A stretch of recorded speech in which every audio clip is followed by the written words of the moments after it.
In today's episode, we listen to a suspenseful story about a man who received a mysterious phone call that changed his life. And through this story, we learned an important lesson about listening carefully, trusting our instincts, and staying calm in difficult situations. Along with the story, we practiced useful English, including simple grammar, everyday vocabulary, and common phrasal verbs that people really use in daily conversations, making English learning feel natural and enjoyable. This episode was designed to help you improve your listening skills, understand spoken English more clearly, and feel more confident when using English in real life. It was a quiet Sunday evening when John received a phone call that he was not expecting, and honestly, his first thought was, who could this be at this hour? Because the number on the screen was unknown, and the rain outside made everything feel heavy and uncomfortable. When he finally answered the call, a soft and shaky voice spoke his name, and John immediately thought, wait, how does this person know me? And before he could even ask a single question, the voice said, "Please do not go home tonight," which made his heart skip a beat. The call ended suddenly, and John stood there staring at his phone, whispering to himself, "What just happened?" trying to convince his mind that it was nothing serious. At first, he let out a nervous laugh and said, "This has to be a prank."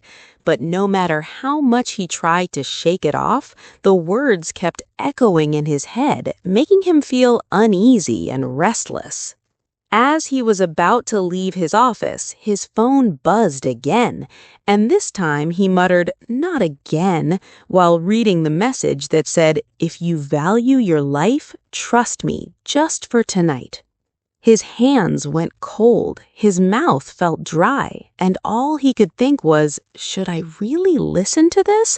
Because fear and curiosity were now pulling him in opposite directions.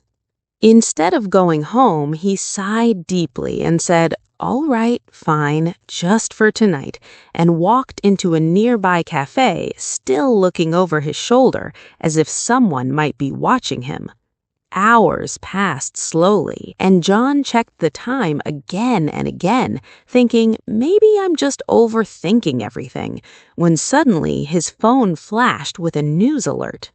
As he read the message, his chest tightened, and he whispered, "Oh no, this can't be real," because the alert said there had been a gas explosion in his apartment building.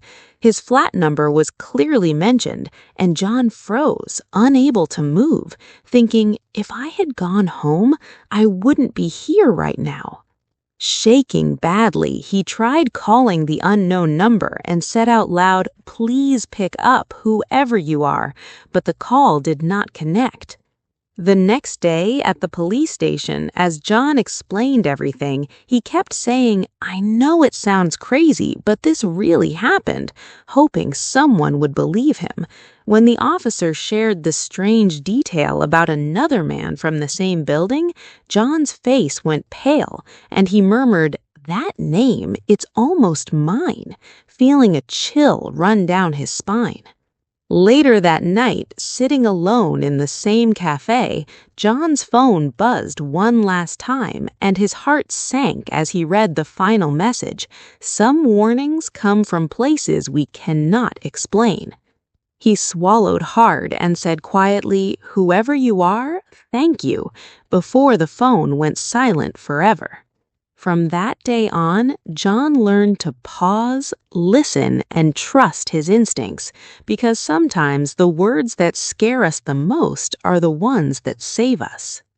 Days passed after the explosion, but John's life did not return to normal, because even though he was alive, his mind was constantly replaying that night, and every small sound made him feel uneasy and alert.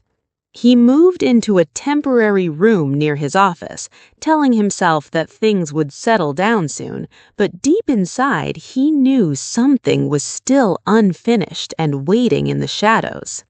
One late evening, while scrolling through his phone in silence, John noticed something that made his heart sink because the unknown number that had once saved his life was now showing up in his call history again. He stared at the screen and whispered, "This is impossible. This number was switched off forever." Yet there it was, glowing softly, as if it had never left. Before he could decide what to do, the phone started ringing, and for a moment John froze, thinking, do I answer this or do I pretend I never saw it?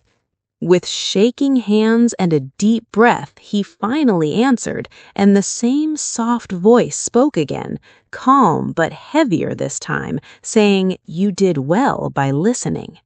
John felt his chest tighten and replied slowly, "Who are you, and how did you know what would happen?" hoping for a clear answer that would end his fear.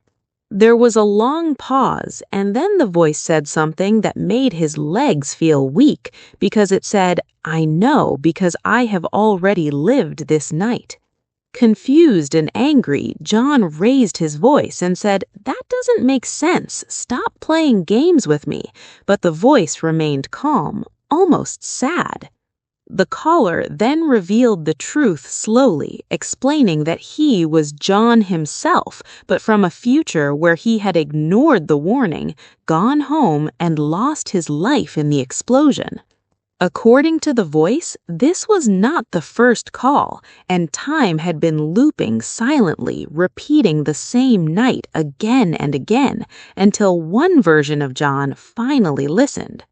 John felt sick as he heard this and asked, "If I survived, then why are you still calling?" afraid of the answer. The voice replied quietly, "Because survival is not the end, and there is one more choice you must make," making John realize that the danger was not completely gone. The voice warned him that the explosion was not an accident, but something caused intentionally, and the person responsible was someone John trusted without question. Before John could ask more, the call began to break, and the voice rushed to say, "Look closely at the people around you, because the next warning may not come in time." The line went dead again, and John sat in silence, staring at his reflection on the dark phone screen, wondering which version of himself he was becoming. That night, John understood something deeply terrifying, because sometimes escaping death is only the beginning, and the real danger starts after you survive. After the final call ended, John did not sleep that night because every word echoed inside his head, and every memory suddenly felt suspicious and heavy with meaning. He kept asking himself who he trusted without question, and slowly his thoughts returned to one person who had been with him just days before the explosion, someone he had never doubted for a single second. That person was Sam, his closest friend since college, the one who helped him find the apartment, encouraged him to take the job nearby, and often joked about how lucky John was to get such a cheap place so close to work. At first, he tried to push the thought away, saying to himself, "No, not him, that's impossible." But the more he remembered small details, the more uncomfortable he became. Sam had insisted that John keep the gas connection active even when John said he rarely cooked, and he strangely asked John to come home early on the night of the explosion, saying he wanted to celebrate something. The next morning, John decided to meet Sam, pretending everything was normal, even though his heart was racing and his mind was carefully watching every expression and every pause. They met at a familiar tea stall, and Sam smiled warmly, saying, "You're lucky to be alive, man." But his eyes did not match his words, and that small mismatch made John's stomach tighten. During their conversation, Sam casually mentioned the explosion time, describing it in exact detail, even though the news had not released that information yet. John felt a cold wave rush through his body, and in that moment, he knew he was no longer guessing, because the truth was standing right in front of him, hidden behind a friendly face. Trying to stay calm, John gently asked, "How did you know the exact time?" And for a brief second, Sam hesitated, which was all the confirmation John needed. Before Sam could answer, John's phone vibrated and a message appeared from the unknown number saying only one line, "This is where it ends." Sam noticed the phone and laughed nervously, asking, "Who keeps messaging you like that?" But his voice sounded tight and forced. In a quiet but steady tone, John replied, "The person who saved my life," and looked directly into Sam's eyes without blinking. Silence fell between them, heavy and uncomfortable, until Sam finally spoke, his smile disappearing as he said, "You were never supposed to survive." In that moment, John understood everything because Sam had planned the explosion to claim insurance money linked to the apartment, believing John would never question it. Before Sam could stand up, police officers surrounded the tea stall because John had already shared his suspicions earlier, guided by the final warning from the voice that no longer needed to call again. As Sam was taken away, he turned back and whispered, "You ruined everything." But John did not feel guilt, only a quiet sadness for a friendship that had been a lie. Later that night, John stood alone and looked at his phone one last time, where a final message appeared and slowly faded away, saying, "You chose life." The phone went silent forever after that, and John finally felt peace, knowing that the voice did not disappear because time broke, but because its purpose was complete. Some stories end with answers, and some end with silence, but John's story ended with truth, survival, and a second chance that came from listening to the impossible. Now let's slow down and talk together for a few minutes, because this is the part where we gently understand how English really works in daily life, not in a difficult or stressful way. First, let me talk about a simple grammar point, the past simple tense, which we use when something already happened and is finished. So when I say, "I woke up early today," or "She finished her work yesterday," these sentences are in the past simple because the action is complete. When you tell a story or talk about your day, you will use this tense very often, so do not worry. Just remember that it is for the past. Now, let's talk about some useful vocabulary that you can use in many situations. The word warning is used when someone tells you about danger or a problem before it happens, like when a teacher gives a warning or when you see a warning sign on the road. The word trust means you believe someone. For example, when you say, "I trust my best friend," it means you feel safe believing that person. Another helpful word is realize, and we use this word when understanding comes suddenly, like when you say, "I realized I left my keys at home." Now, let's move to phrasal verbs, because these are very common in spoken English and help you sound more natural. When I say pick up, I can say, "Please pick up the call," and this simply means answer the phone. Another phrasal verb is figure out, and I can say, "I finally figured out the answer," which means I understood it after thinking.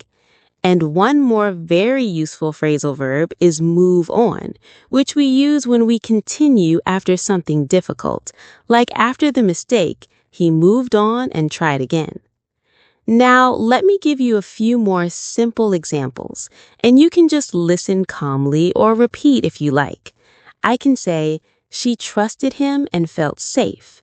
I can also say, "The sign was a warning about the wet floor." And I can say, "He figured out the problem after some time." So, as you practice English, try to listen to real conversations. Notice these small expressions and slowly start using them in your own sentences.